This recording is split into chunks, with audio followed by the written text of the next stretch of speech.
A major shift in cultural policy is here. The new Cultural Act is now in effect, bringing significant changes that will shape the future. The new legislation ensures that every government, present and future, has a legal duty to invest in culture. Well, I think there was a need because it's important that I've always strived for parity between culture and sports, and it was very, very important that culture was reflected in Gibraltar's legislation via the Parliament, and we managed to achieve it.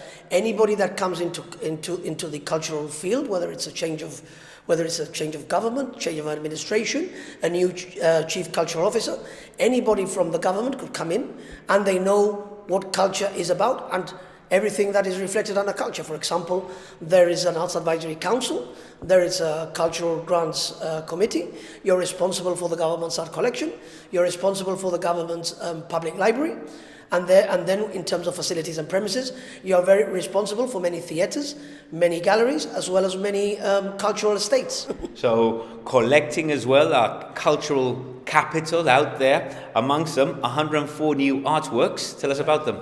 Well, we are always looking out for many, many works, not only in solo exhibitions that happen in Gibraltar, but many of the works that belong to our artistic and Gibraltar doyens, you know, the likes of Mario Filinsel, Lenny Massoud, and especially the works of Gustavo Vacarisas, amongst many others. No? The work of Gustavo Vacarisas, we tried to buy them via auction houses in Spain and the United Kingdom, and any others that become available. I think it's very, very important that these artworks come back to Gibraltar and form part of our intangible cultural heritage. Just a few short years ago, the Cultural Department was often referred to as the government's Event Management Office. But over the years, this has been evolving, with the focus now on everything that reflects our society's values, traditions and creativity.